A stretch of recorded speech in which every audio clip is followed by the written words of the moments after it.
Down by the bay, where the sun always shines, the Rays play ball in those Floridian climes, with a crack of the bat and a crowd full of cheer.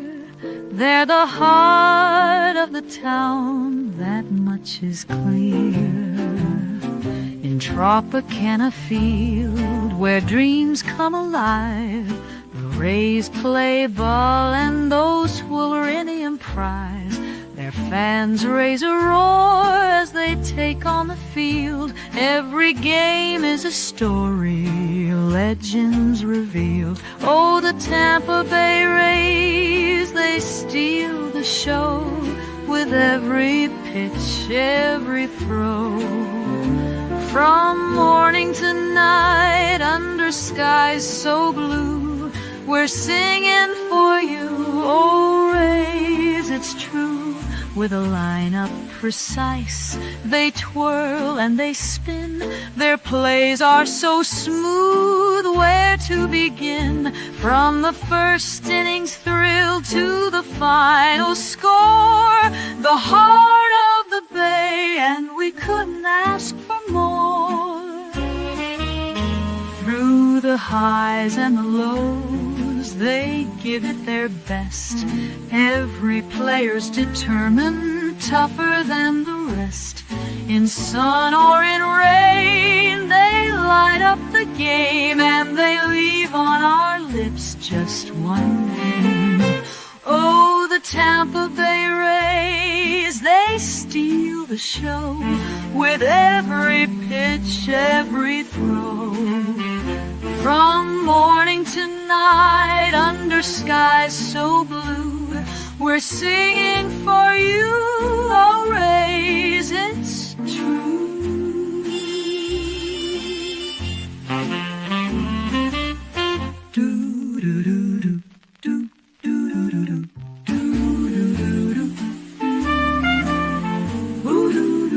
Through the highs and the lows, they give it their best. Every player's determined, tougher than the rest. In sun or in rain, they light up the game, and they leave on our lips just one name. Oh, the Tampa Bay Rays, they steal the show with every pitch, every throw. From morning to night, under skies so blue, we're singing for you, oh Rays, it's true.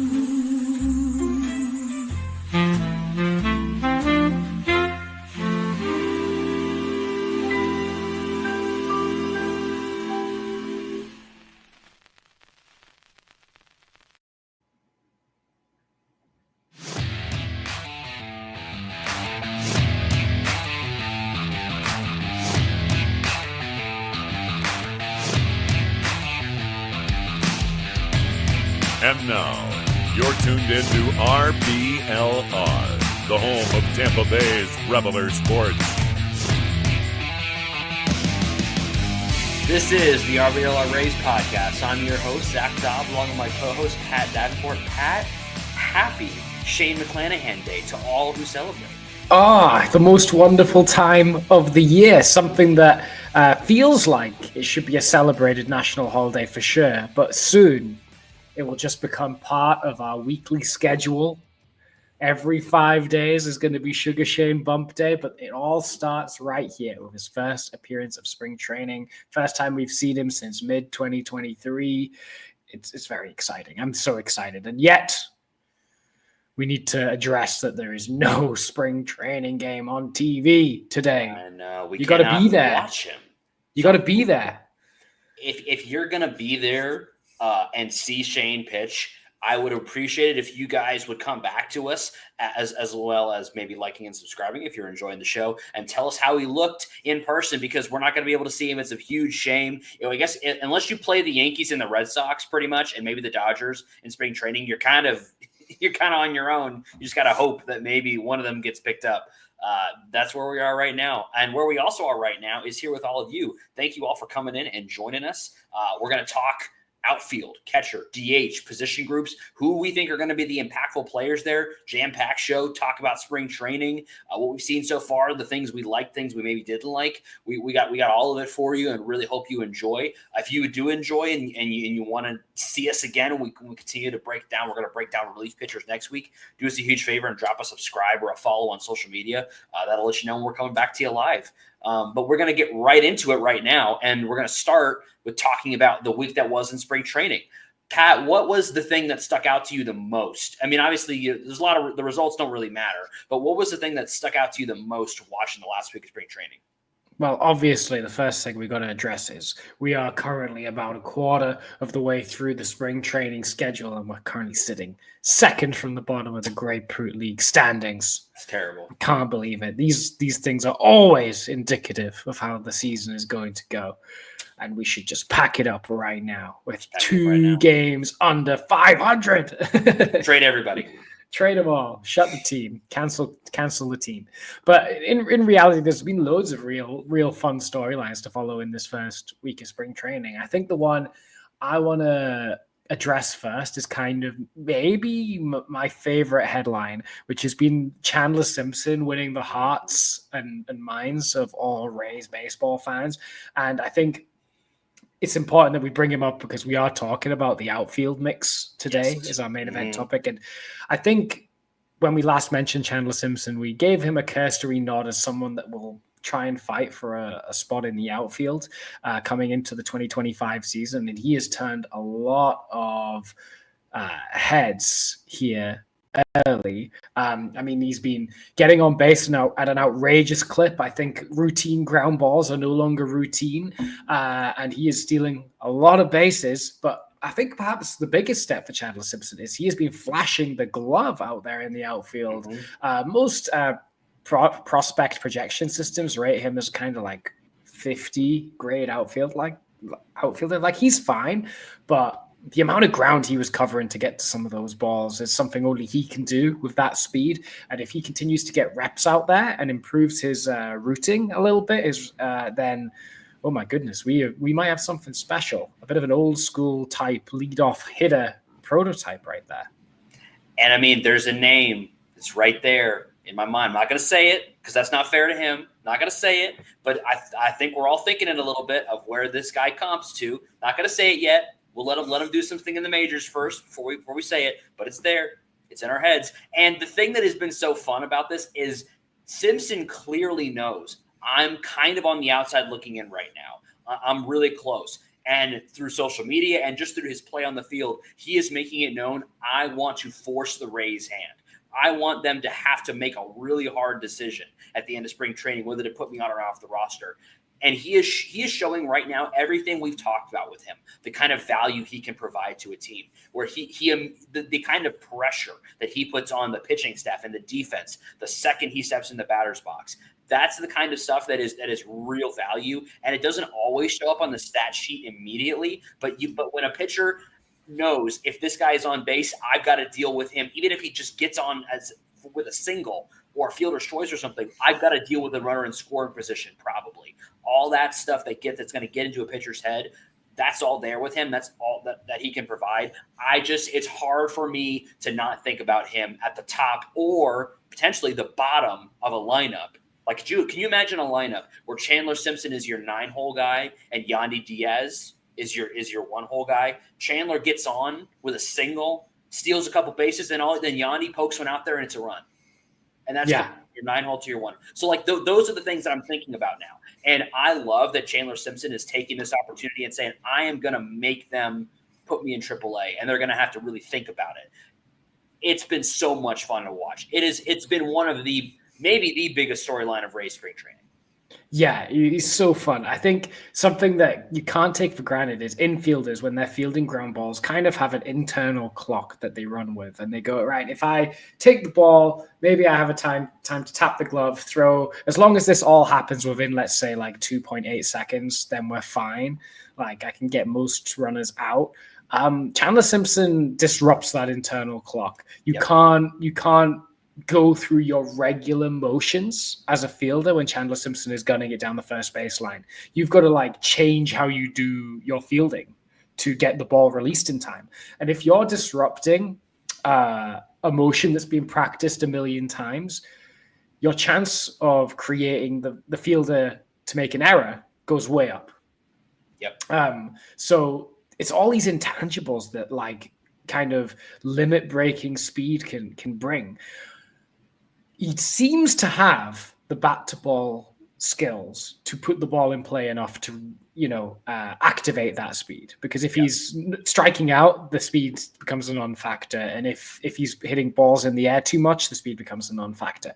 But if he can just keep putting bat on ball, like he is in spring training right now, then he is such an interesting profile of player. And I want to see it. I know we still got a lot of spring to go before we have to make those final decisions. I think Chandler Simpson will stick around in big league camp for the majority, if not the entirety of the schedule, and they'll have to make that decision on maybe the final couple of days of spring.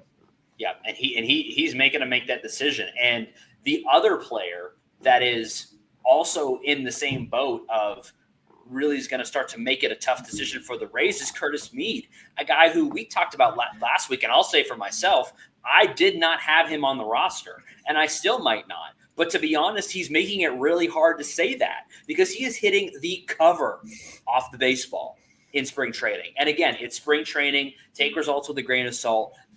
But in a situation where, as we're going to get into here in just a minute, where there are no locks, there are some locks, but there are positions where there is availability to get on the roster. And when that exists and you get a performance like Mead is putting out there, he's going to make it a really hard decision for Kevin Cash and Erik Neander. Yeah, he's been absolutely roasting the ball everywhere. I know everyone can have a hot week, but his week has been particularly hot. And again, like you just said, we thought he wasn't going to be on the roster, and now all of a sudden we're trying to do mental maths in our head about how, okay, maybe we can fit Mead on the roster. How is he going to fit around this infield mix that's already quite crowded? Can we have him and Aranda on at the same time? What do we do with Brandon Lau in this scenario? Does that mean that he moves into DH full time? Like, what do we do there? So all of these things are problems, but like they're the best kind of problems. And maybe putting on a bit of muscle, adding 20 pounds to the old weight is all Curtis Mead needed to kind of get that oomph behind the ball that he needed to be productive at the major league level. We'll see. And I would like to be proven wrong of what I said before, that I don't think he's going to make it to the major league level with this team.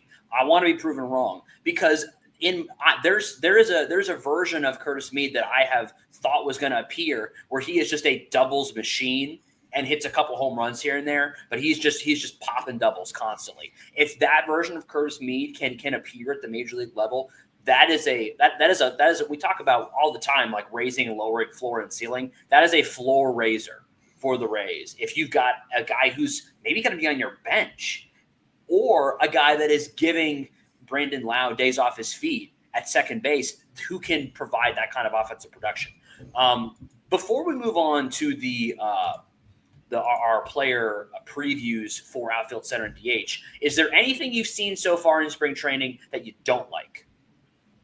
I mean, I've been underwhelmed by a few players. I mean, Eloy Jimenez hasn't shown tons yet. It's only a week, so you want to give him a little bit more time to see if he can put something together. But like, if the battle for that final roster spot is Simpson, Mead, and Jimenez, then it's a very clear kind of toss-up between Mead and Simpson, and Jimenez a distant way at the bottom after a first week of spring training. So I've been unenthused by that. Otherwise, there's not much that I could say, oh, this sucks. Is there anything that's really I mean, there's been way more positives in camp than negative for me. I mean, we didn't even talk about how well Danny Jansen started or Joe Boyle. Like, Yes. these guys are also having real standout starts to their Rays career. Is there anything that's like sticking out to you that you're nonplussed with? Yeah, Jimenez is the only thing that I would say that I am nonplussed about, because I was hoping to see a little bit more there. None of the pitchers are really concerning me. I don't give really much thought at all to results for pitchers early on in spring training. Then there's nobody who got shelled really that is going to be a major league starter for us this year. Pepio was fine yesterday. Littell was fine. Like, they weren't like amazing or anything, but I also don't expect them to be. At this point in spring training. So, I'm going to be very excited to see how Shane does today. But from the pitching side of things, it's been kind of, nothing's like really blown me away except for Joe Boyle, and everything else has just been kind of fine. But I mean, I do think we got to talk briefly about Joe Boyle, because what a great outing for him yesterday. 4-pitch mix was just tossing the ball 99 miles per hour plus. Elite stuff from him. Yeah, 2 innings, 4 strikeouts. And finding the zone with way more frequency than he's shown last year. If that is the trend and he's finding the zone consistently all throughout spring, how do you keep him off the roster? He's nuts. He's unhittable. I think he's like, if you took Tyler Glasnow and made his stuff even better, but his command even worse when you found, like, as in when we found him, when we took him from the Pirates, but an even more extreme profile of that. Yeah. And imagine if we fix Joe Boyle to the extent that we pitch Tyler Glasnow. Like, holy moly. Like, that's a pitcher right there. That's a Cy Young candidate. It is. And we're going to see. It's going to be an interesting storyline to watch all throughout the season, even if he's not on the roster right out of spring training. It'll be interesting to follow all season long. And we're going to be following it right here on the podcast. So we hope that you join us all throughout the season. We really appreciate you guys being here with us all throughout the offseason and now joining us back for the regular season.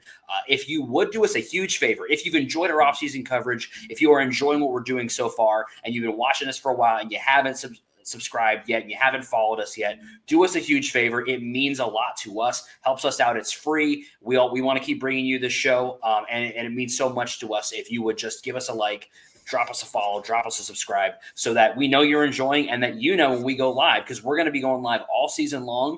And this is all these storylines that we're talking about and building up right now. It's only going to get deeper and more interesting as the season goes on. Absolutely. And if you manage to catch us live, one of the best ways to get involved in the discussion is to watch us on YouTube while we're live, because if you're subscribed and you hit the bell, you'll know when that's happening, and you can leave comments, ask questions, get involved in the discussion live on the show. So you should do that as well. Yeah, if you've got somebody that you've loved watching in spring training, let us know right now. Tell us who you're psyched about through spring training. And as we're going through the outfield, catcher, and DH previews, let us know what you think about all those positions and who you think should be the starters. We're going to get into it right now, and we're going to start right to left. We're going to start in right field, because it's maybe, I mean, you may disagree with me on this, but I don't know if there's any position more locked in right now for the Rays than right field, because it's just Josh Lowe. There's not even really anybody else to talk about for right field right now. It is Josh Lowe's position. Yeah, 100%. I think the only other position that comes even close to that is Caminero at third.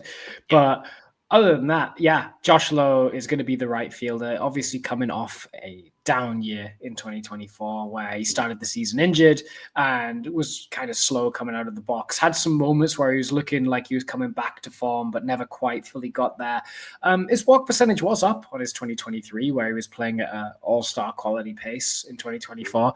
But the main thing was that he was striking out a ton in 2024, 31% at the time. So it's whether or not he's managed to get his swing back up to speed and getting to those balls like he was in 2023 that he was struggling to get in 2024. That high fastball problem started to come back a little bit again.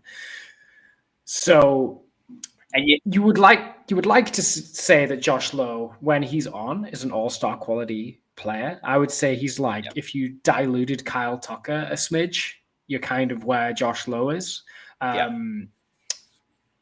5 tools when they're all happening.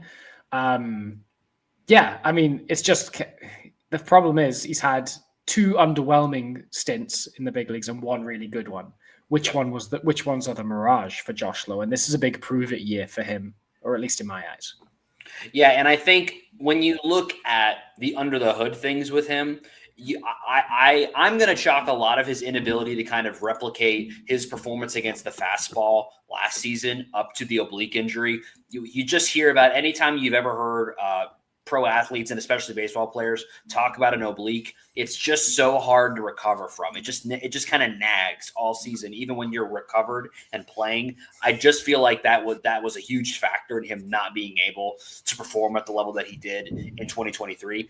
So I'm kind of giving him a pass for this last year.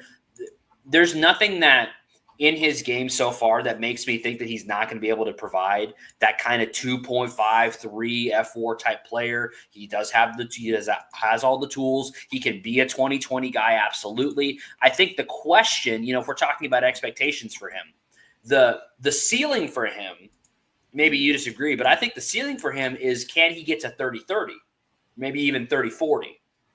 The floor is what we've seen so far, where he can't get the fastballs. He's hovering around 100 WRC plus, somewhere around there, still stealing bases when he gets on base, but he's not getting on base quite as much as you'd like him to. The strikeouts can be there if he's having trouble with the fastball. That's kind of where we start to see you get concerned, is if he starts to get up to like that 25-29% strikeout rate. That's where you start to get concerned with him. So which version, if we're trying to project him forward, which do you expect to see in 2025? I'm hoping to see close to the 2023 version. I would be surprised if he massively exceeded that, to be honest. I don't know if he's going to get to 30 home runs. The thing is, he does swing the bat hard and generates, when he's on, like good barrel percentages, but I don't know if he I don't know if he has a 30 home run season in him, but I do think, we can get an 800 OPS, 800 plus OPS from him. You want to steal 30 bases if you're him and be good in the outfield. That gets you 3 wins. Yeah. And that's what we want from him. Yeah, I think it's ironic because I think this might be the only season he could get to 30-30 because he's got the benefit of the short porch as a lefty power bat, and who's going to start almost every single game. And the thing that's we haven't talked about this too much, but I think we need to start talking about it a little bit with the schedule. The way they have built out the schedule for 2025 is based around the idea that they do not want to be playing a lot of games in the summer in the Steinbrenner Field, because there is no roof, obviously, and it's because it's going to be really hot. I think it's less of a heat thing and more of a rain thing they're trying to get away from. As a result, there is a huge amount of games in the beginning part of the season that are at home. It's massively front-loaded, and there's a big road stretch in the summer. So what I think we could see is a bunch of our lefties get off to hot starts because they're taking advantage of the short porch in left field, and the dimension of Steinbrenner Field. I think that we could see a lot of our hitters get off to hot starts through those many, many home games to begin the season. The question is going to be, can they sustain that throughout the rest of the year as they go on the road? And the hope would be that they get in the rhythm playing at home with a bit more friendly confines, and then can take that rhythm on the road throughout the summer and get some results there. With a guy like Josh Lowe, I know he wants to come back off of a kind of a down campaign, and being at home a lot is going to give him that chance. That's where I think we could see maybe a 25-35 season from him. That's what I'd really like to see from him. And again, the flip side of that, if we're looking at where could the failure be for him, where could the suboptimal performance be for him, it's going to be if he just strikes out too much, if he can't reach that fastball, and you start to see him kind of the OPS dips down to 700. I don't know if he's really going to be much worse than that, but he could definitely drift down there if he's healthy anyway. And we could just kind of see, he's out there, and he'll eventually, occasionally he'll pull one over the fence, but it's just not what he's maybe around 15 home runs, and he's getting on base enough to get 20-25 steals, but not to that 30-35 that we're looking for. So I do agree with you that I think we're going to get something closer to 2023. And I'm even a little optimistic because I think he could get off to a hot start at Steinbrenner and carry some of that, hopefully parlay that throughout the rest of the season. Yeah.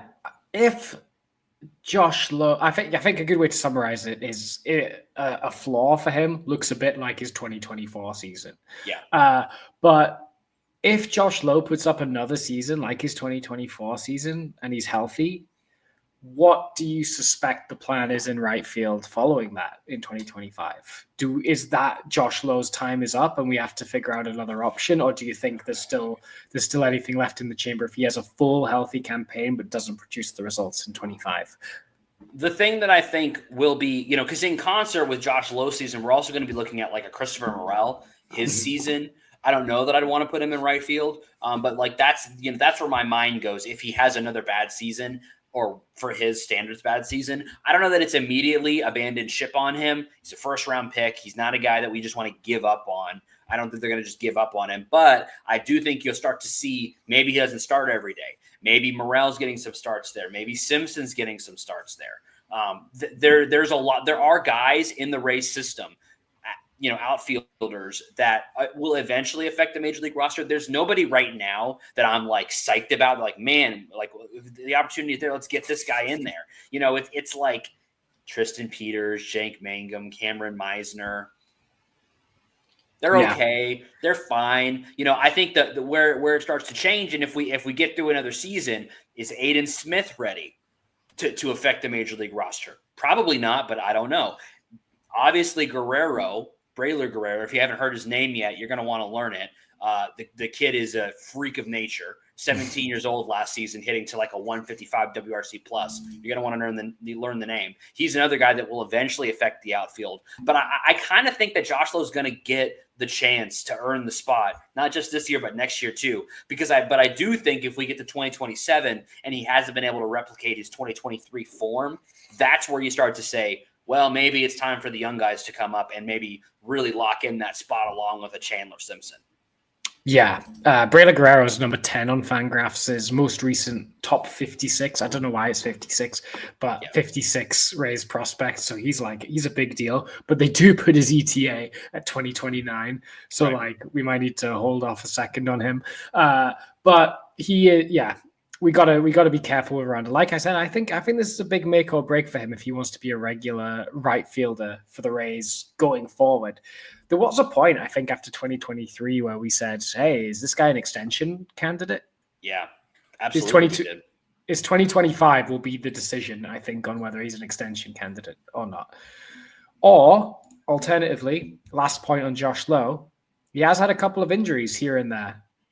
Do you think if he has another big injury this year, we have to put him in the Brandon Lau box of like, hey, he's great when he's healthy, but how often can we depend on that? Yeah, and that would be unfortunate because if we have to put him in that box, he is not as good as Brandon Lau.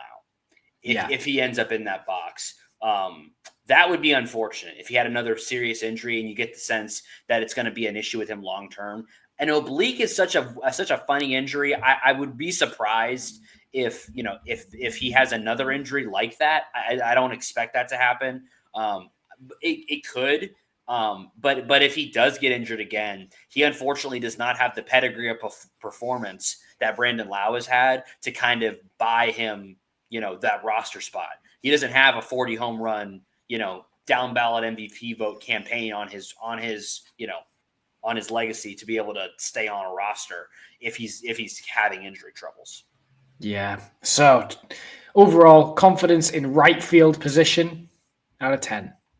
Yeah, I'm like a 9. I like, again, we said a lot of really negative things about Josh Lowe in the last 5 minutes there, but I'm really confident that he's going to have a good season this year. Like, I think starting out in Steinbrenner, starting fully healthy, I think he's ready to go. I think he's going to have a great season. It's a 9.5 for me. Wow. I would put it at an 8 just because he's a set and forget guy. The position is his for the rest of the year. But he's not a lock to be a top performer. Yeah. You'd bet on him to do it, but he's not a lock. So I'd put him at an 8. Yeah, and I guess I think for me, I suppose it is possible. But I mean, just after watching him in 2023, I just don't feel like I don't feel like he was overperforming his expectations or his skill set in 2023. which to me is why I have such a high confidence level, because I just don't see a world where he's healthy and not performing the way he did in 2023. I guess we'll find out. That's what the season's for. But I'm very confident in Josh Lowe. Yeah, he's definitely like, if we're talking about like things we need to concern ourselves with the 2025 Rays, Josh Lowe is not on that list, really. Yeah. Center field also seems like it's something that we don't need to put too much thought into. Johnny DeLuca is penciled up to kind of get the run at that now that we traded Jose Siri. How are you feeling about Johnny DeLuca kind of taking over as a full-time starter in center field? Yeah, I'm fine with it. I mean, I think that you don't get the highs of Jose Siri, but you also don't get the lows of Jose Siri. Johnny DeLuca's kind of somewhere in the middle. He doesn't have Jose Siri's power. He's not quite as fast. He's maybe not quite the fielder Siri is, but I don't believe that DeLuca is going to check out for extended portions of a season.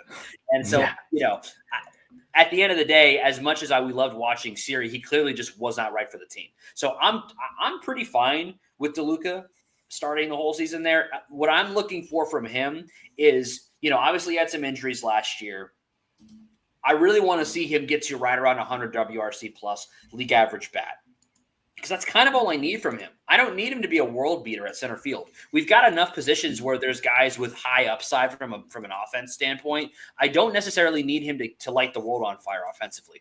I just need him to not be a liability. If he can be a league average bat and continue to perform defensively the way we've seen him perform and steal a couple bases when he gets on, that's kind of all I need from him. And there's not really anybody else on the roster right now that is going to be playing a lot of center field. You might get your odd day from Josh Lowe over there. Maybe Palacios could be an emergency center fielder. I don't think that a guy like, the only guy that's kind of in the minors that would maybe profile to start in center field if you needed him to is Mangum, who I am not. I don't have any particular interest in seeing that. So I think it's going to be Johnny DeLuca's position, and I expect him to do fine. I don't think he's going to be like a top 10 center fielder or anything, but if he's just a league average bat and playing good defense, it's like a 2-WAR player, and I'm totally fine with that. Yeah, and I think you're in fact selling short how good of a fielder Johnny DeLuca is and how good of a runner he is, because we're going from Jose Siri's like 100th percentile sprint speed to Johnny DeLuca's 98th percentile sprint speed, and we're going from Jose Siri's like 9 to 10 outs above average to Johnny DeLuca's 8 outs above average. Like he is a really good fielder and a really fast runner. So yeah, the skill isn't quite as extreme in those regards, but he's still got those as plus skills. He definitely does not have the power of Jose Siri though. Like let's be perfectly clear. There is no shot in hell that Johnny DeLuca is getting 20 home runs. Yeah, no. I don't think. If he was a lefty, maybe he could fake it over that short porch, but as a righty, I don't think it's happening for him. No. I think you're right, where we just got to go, hey, listen, if he can get close to a league average bat, which I think he has the potential to. I think something that went wrong for him in 2024 was that his swing decisions started to slide a little bit. His walks went down. He started chasing a bit more. He needs to stop pressing as much and just work with what he gets a little bit more. If he can sort out those swing decisions, chase a little bit less, focus on just putting the ball in play, let his speed do the talking, then I think there's a place where we can get him to a 90 to 100 WRC plus. And if he can do that with the fielding that he has, like you said, that's a couple of wins right there. So that's all we need from him, to be out of the 8 or 9 spot in the lineup, just having decent at bats and providing good fielding. That's all we want from him. And, Luis Robert or like Byron Buxton or those like elite 5-tool center fielders are, like gold dust. They don't just spawn out of the air. They're hard to find. Usually you've got to pick one tool set or the other, either an offensive minded one or a defensive minded one. And with center field, the amount of balls that they're going to have to play, you'd rather go with the glove skill set there. So that's exactly what we want out of him. I project probably like a 90 WRC plus out of DeLuca, which would be a step up because He had a 77 WRC plus last year, and still good defense. Maybe he could steal 20 to 30 bags depending on how often he gets on base. Right. I think 20 is his floor, though. I think he could get 30, maybe even 40 if he gets on base enough. I'm fine with DeLuca being there. It's a shame that Siri couldn't build on his 2023 campaign. And we had to kind of cut ties with him because I think there's a higher ceiling on Jose Siri, but Johnny DeLuca is a totally serviceable guy in center field. Yeah. And, again, there isn't really anybody else nipping at his heels either. So I think, and that sometimes that's a bad thing because, somebody gets complacent and comfortable, but because he's a younger guy and because there's some expectation of coming over from the Dodgers being a part of the Tyler Glasnow trade, I don't think that's going to be there. So I expect him to have a really nice season. Like I agree with you. The floor for him is like an 80 WRC plus.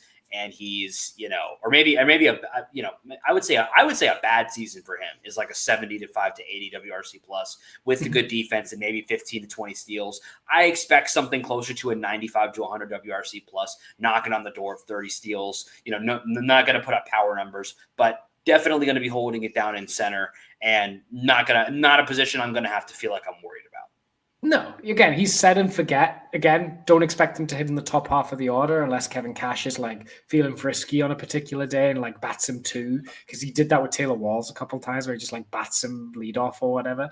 That might happen, but he's not going to be there with any kind of regularity, and he'll be completely solid for you. However, I reckon there is maybe one man that could chop at his heels, and that's Chandler Simpson. And that's the conversation. And I think, I don't know that he's going to be getting a whole lot of center field reps this season because I think that, he to me, and maybe you disagree with me on this, I think that the place that Chandler Simpson can get to the major leagues is in left. I don't necessarily think so much in center because I think they're going to give Johnny DeLuca that spot, but maybe not. Maybe do you think that Simpson's best path to, major league at bats is in center? Not this year. Not this year. Yeah. Maybe if DeLuca kind of plays to his floor, I don't see why they don't give Chandler Simpson a full-time run in center field. Yeah, next year, I'm 100% with you on 2026. That is the thing I would say about the season for DeLuca. If you are Johnny DeLuca, you cannot pretend like you do not see Chandler Simpson over there doing what he's doing. And that is absolutely a threat for 2026. Absolutely a threat for 2026. And, DeLuca set it and forget it for this year. Same thing with Josh Lowe. Next year, that will not be the case for DeLuca. He's going to need to earn his spot this year.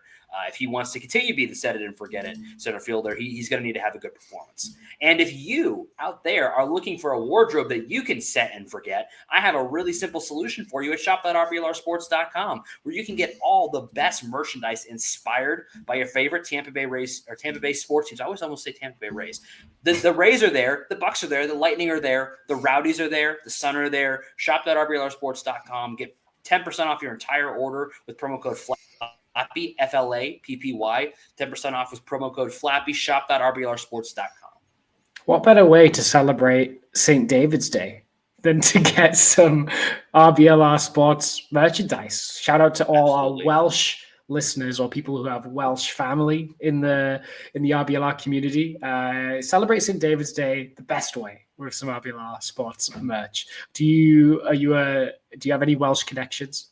I do not. I have no idea what you're talking about, but I support all the people supporting that holiday. So I have no idea what that is. But I'm Wales, sure it's the great. country of Wales. Have you heard of that one? I have heard of the country of Wales. I have not heard of St. David's Day. I do not know. It's so everyone in the UK, every country of the UK has their own saint that's their day. Oh, okay. And St. David's is the patron saint of Wales. We have St. George in England. St. Andrew is in Scotland, and St. Patrick is in Ireland. I did know about that one. I also knew about St. George as well because he was the one who fought the dragon. You did, yeah. I did know about that. Yeah, did know about that. Go on. Speaking of dragons, left field. I don't really know what's going on over there yet. There hasn't been a whole lot so far in spring training that's made me feel super good about what's going on over there. This is, I think, the most by far volatile position for the Rays in 2025, and I would not be comfortable telling you who is going to get the most starts there. The couple of the names that are in contention for this spot, the one that we think is going to get the start to begin the season, or at least, that's what Fangraphs thinks anyway, is Christopher Morel. He's the guy that you like. I think we can, as much as we like some of the other guys maybe we're going to talk about, I think the ideal scenario is Christopher Morel plays well enough to earn that spot all season long, because he was the primary return in the trade for Isaac Paredes. So you'd really like Morel to earn that spot. But behind him, you've got guys like Richie Palacios. Caballero is now playing some left field, so he's now in the mix. You've got maybe Chandler Simpson is he's kind of maybe fighting for a spot out there. There's a lot of guys that are kind of, sitting. There's 4 or 5 guys that are kind of bouncing around as potential options there. And nobody is like absolutely blowing me away except for Simpson, but we haven't seen him do it at the major league level. So we're kind of left. And Eloy is the other guy where I don't know that he's really going to be playing that much outfield, but he's also somebody that you've got to find a spot for if he's, if he can kind of get some form here. You got all those guys all kicking around for the spot. Where's your head at right now on left field? Yeah, definitely volatile is the word for it. Like you said, it's all over the place, really. And it's kind of going to be I think it's going to be just throwing spaghetti at the wall and see if it sticks. Because every person in the mix for the left field job has a skill and a clear weakness as well. Yep. Morel is that he cannot field. Like, my goodness, can he not field? Like, I know I have a tendency to sometimes sound hyperbolic, but I actually don't think I'm being hyperbolic when I say Christopher Morel is the worst fielder I've seen on a major league team in my entire history of watching baseball. Worse than Harold? Yeah. Wow. I don't know if easily I'd say that. Worse than Harold. Worse than Harold? Oh, I don't know about that. I don't know. It's close, though. And that's not a good thing to say. It's close. I have seen Harold make routine plays. Oh, no. I do not always see Chris Morel making routine plays. Like, even like anything above like a 2-star catch, Harold can't do it. But Morel can sometimes not even do the 1-star catches. And what's frustrating is, like, technically we're playing him out of position because he's not really played much of the outfield before coming to the Rays, but he couldn't play his primary position of third base either, or second base. No. So the reason that he's going for the left field job right now is because we feel like that's the place where he's going to do the least in the field. That's why he's there.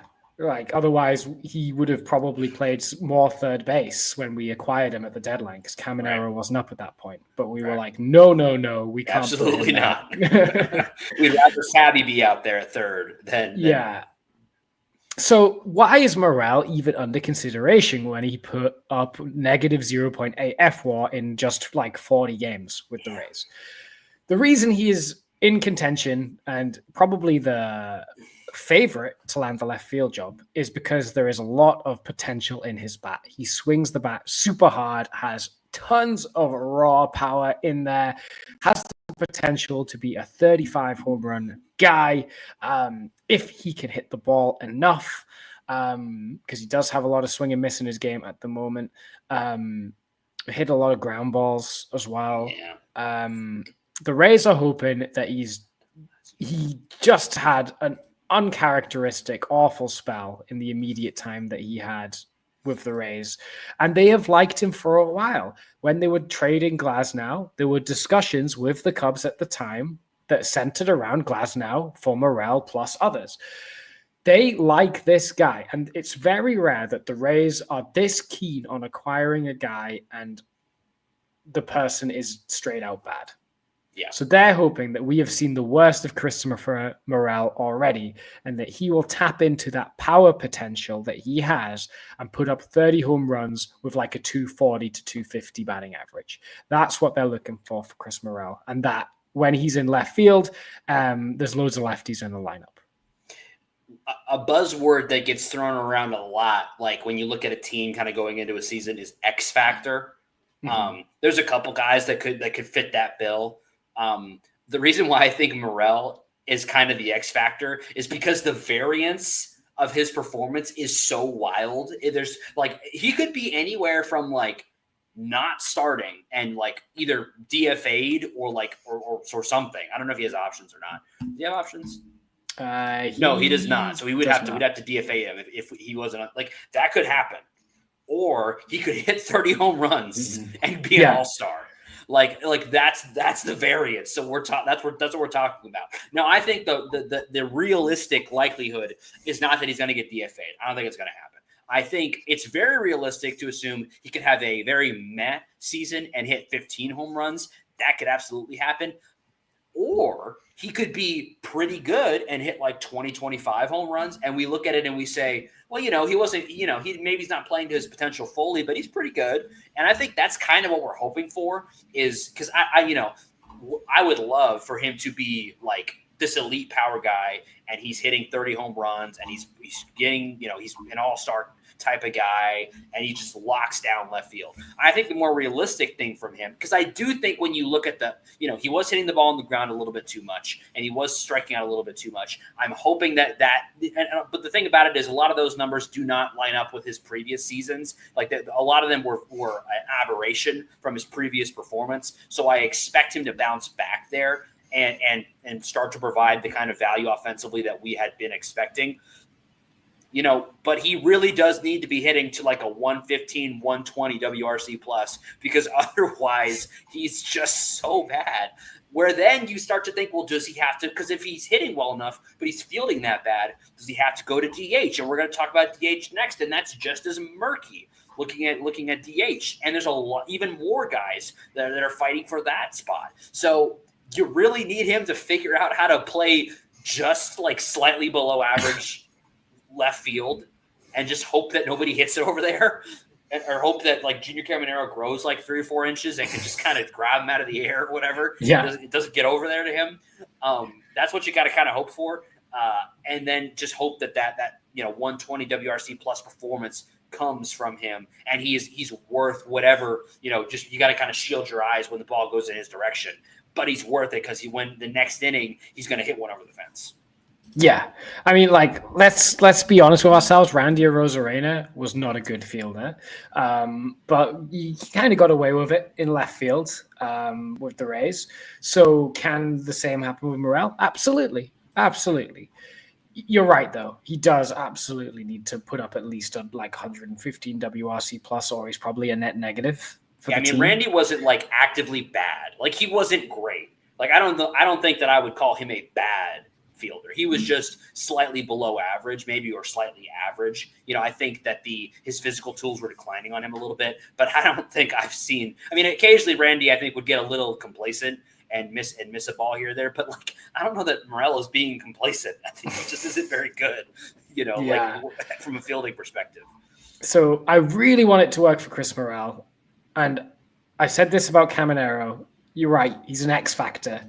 Yeah, his performance will probably correlate to how well the team's offensive performance is doing because they're going to plug him in the middle of the order to start the season. So he's got to come up with the goods. If he is as bad as he could be and gets DFA'd or like loses a starting spot or has to move to DH, but we need to have a backup in left field. Who's your backup for left field? So like for me, the backup for me in left field is Chandler Simpson. I've had this thought for a while, even before the season started, or the preseason started. But as spring training has gone on, I've only become more confident. I'm going to throw something out to you that I think is maybe a little bit crazy, and you can tell me if it's crazy. But I think we need to think about it. How do you feel about Chandler Simpson on, Caballero off? So you only have Junior as emergency shortstop, and you've got Walls playing full time to start the season at shortstop, but you bring Chandler Simpson on the roster. It's risky. But you can just call Cabby up if something happens. Right, because Caballero's got options. He does. Ask me in like 2 weeks. Ask me in 2 weeks, because I'm not dismissing the idea out of hand. Let's see Chandler Simpson a little bit more before we make that decision full time. Because Caballero you're right, is not particularly great, but I do worry about if Taylor Walls goes down in the first month of the season or so, we don't have a shortstop. Yeah, and I think that if that does happen, you can obviously bring up Caballero and swap them out there. The thing that, and I'm being very optimistic about Chandler Simpson, because the truth is, if he does come up and if he is a part of the roster and playing at the major league level, young guys are generally bad at baseball. And he's probably going to be, a very up and down type of guy. I believe that the ups and downs are worth it with him because of the tools that are there and the value he can bring to the team. Because the truth is, there's going to be a stretch if he comes up and is starting a couple games where he goes over like 21 or something and looks bad. Like, that's going to happen no matter what. And he just can't seem to get on base. He'll get thrown out once or twice and it's going to look really bad. That's going to happen. It's just going to. I think it's worth it because that guy is a part of this team's future. He will be starting somewhere sooner rather than later. I don't think there's a world where he's not on the opening day roster for 2026, barring him either being traded or him being injured.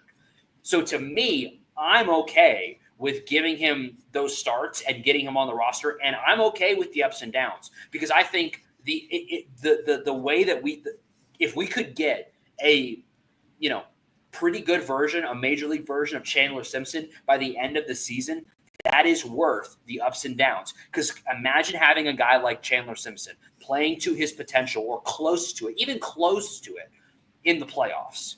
A weapon like that to put in your 9-hole, like I talked about earlier, with him in your 9-hole, Yandy at the one spot, like the kind of pressure that would put on a pitching staff in the postseason.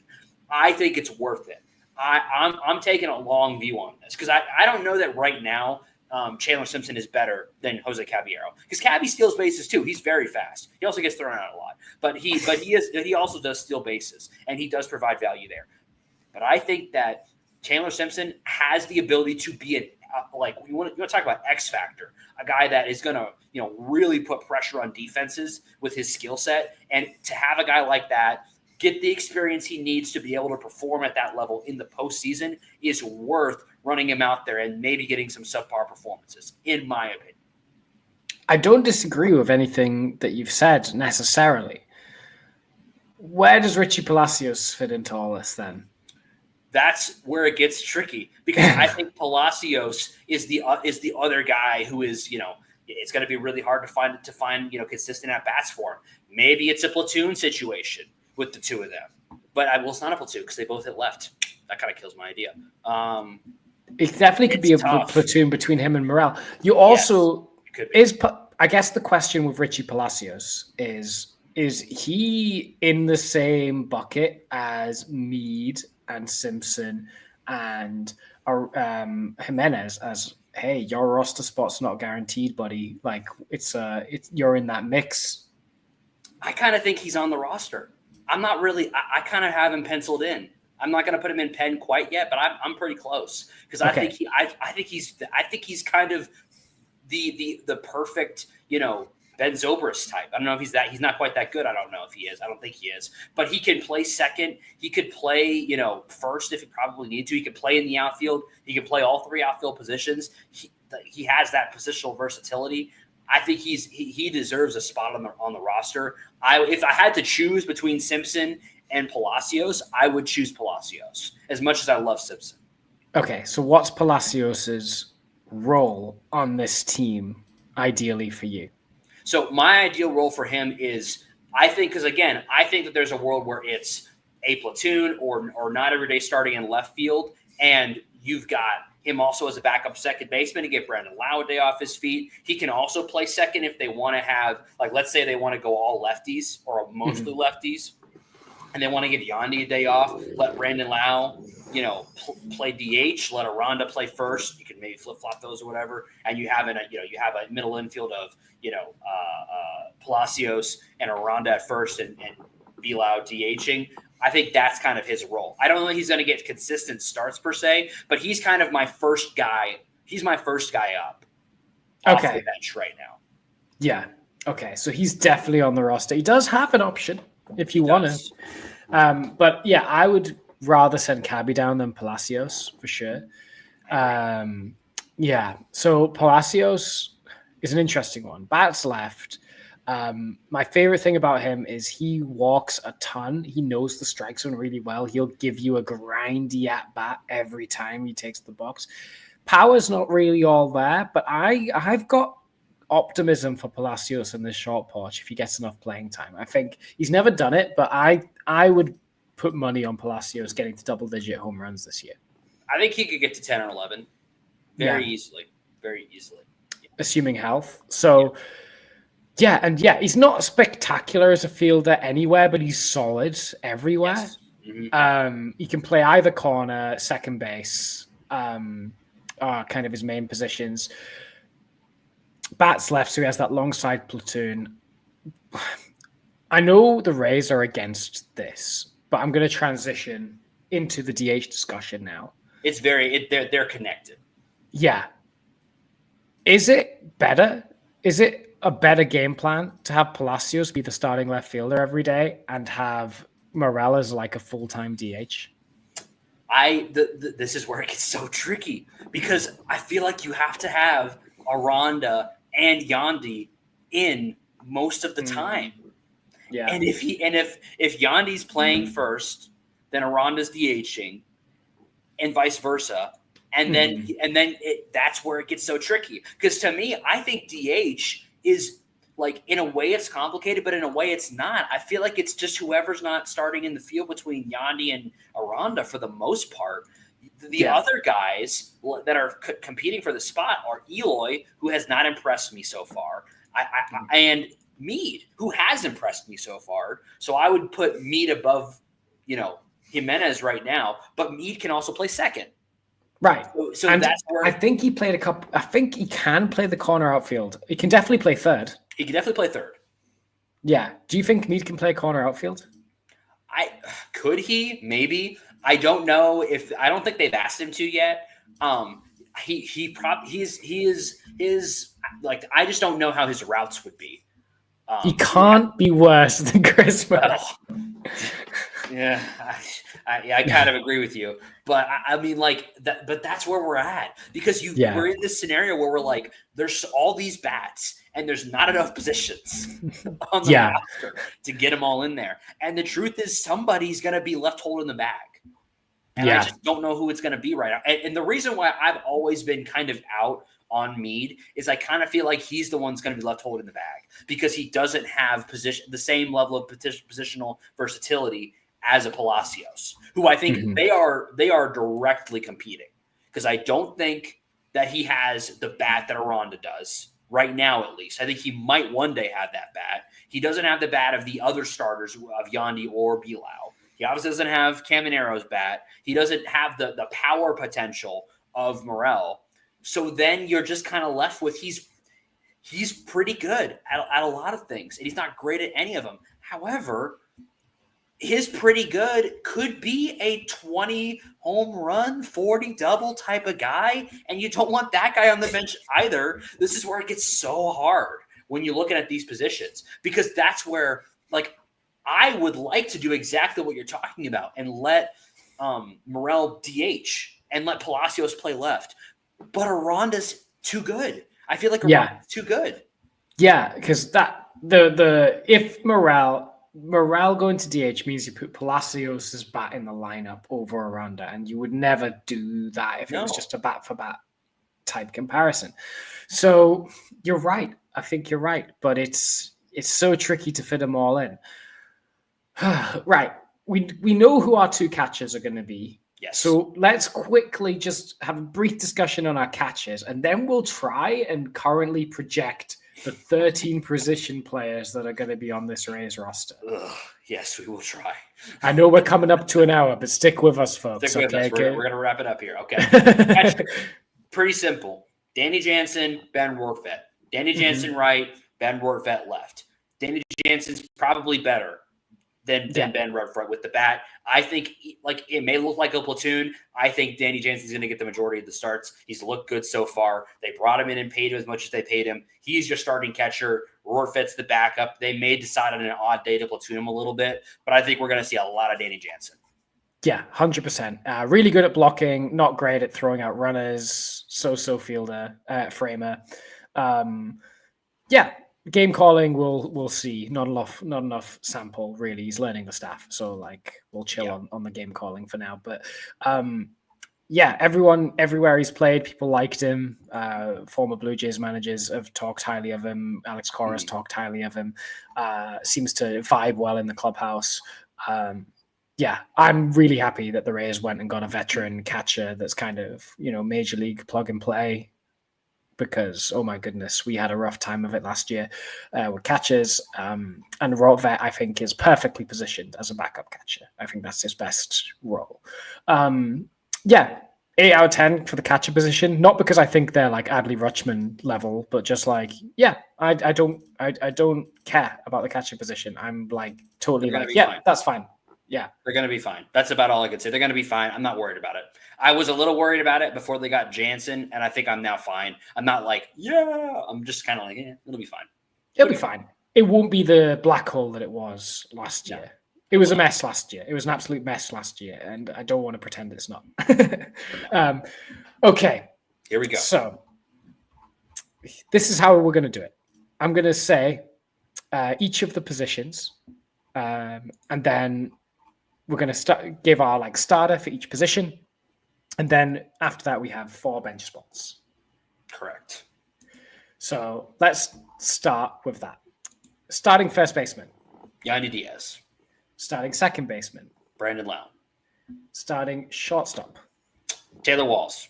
And then eventually Ha-Seong Kim. Yeah, Taylor Walls, asterisk, Ha-Seong Kim from May onwards. Third base. Junior Caminero. Yep. Catcher. Danny Jansen. Yep. Right field. Josh Lowe. Center field. Johnny DeLuca. Left field. On opening day, Christopher Morel. Yeah, Christopher Morel.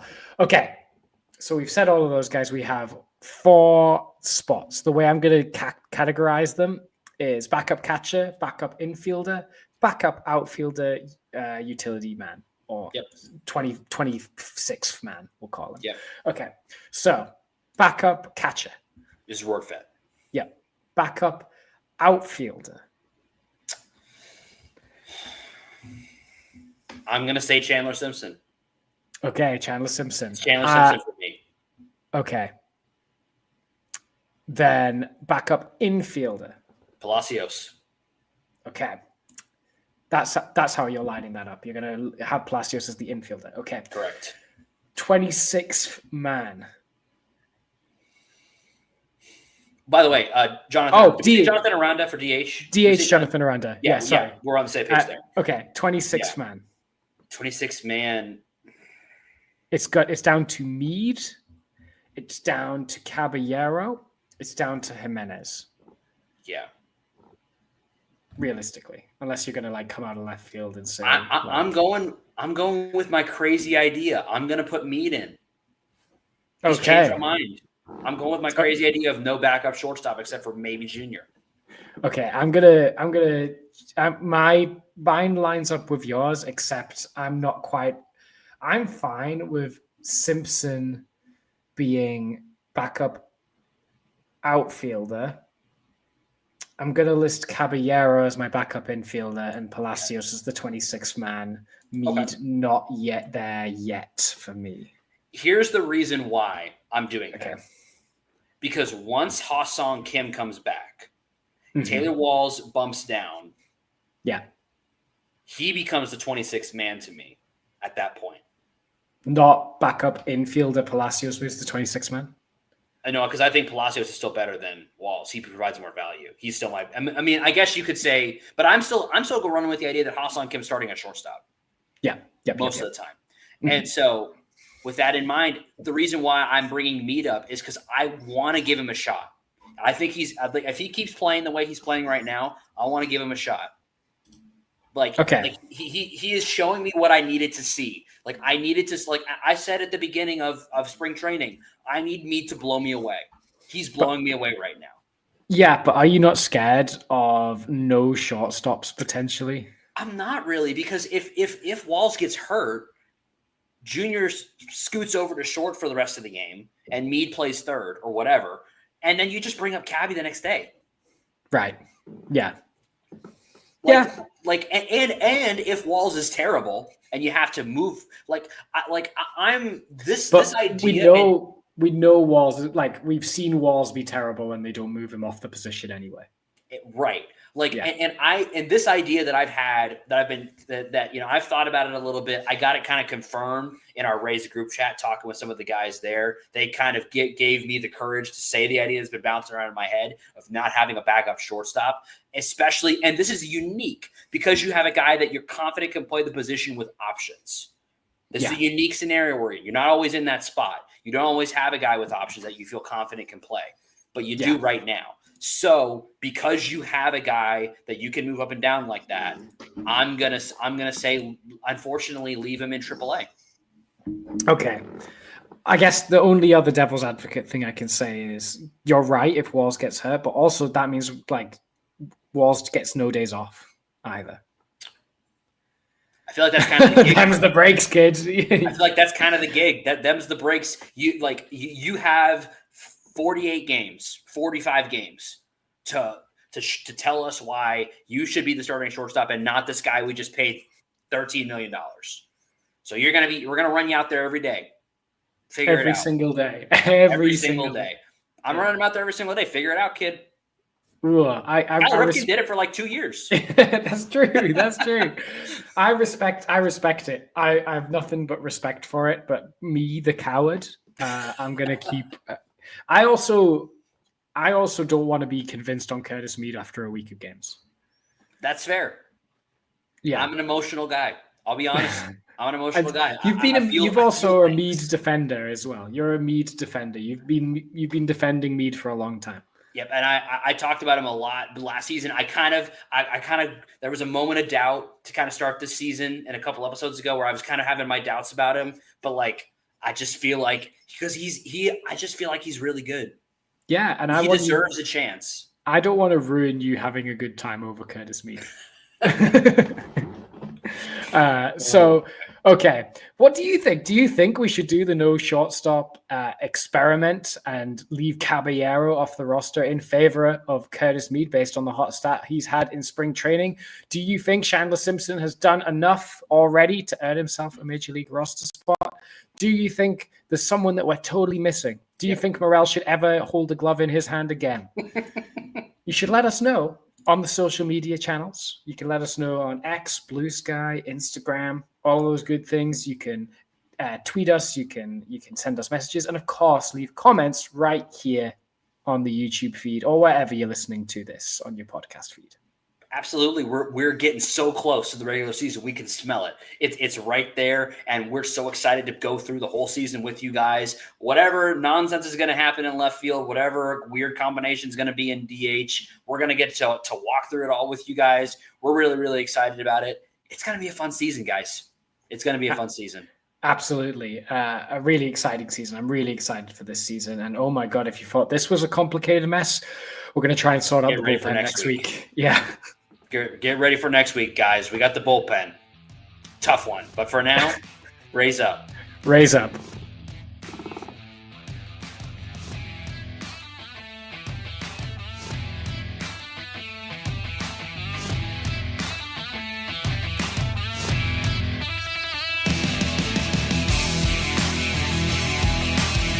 Thank you for tuning into this presentation by RBLR Sports. On your way out of the stadium, please remember to like and subscribe.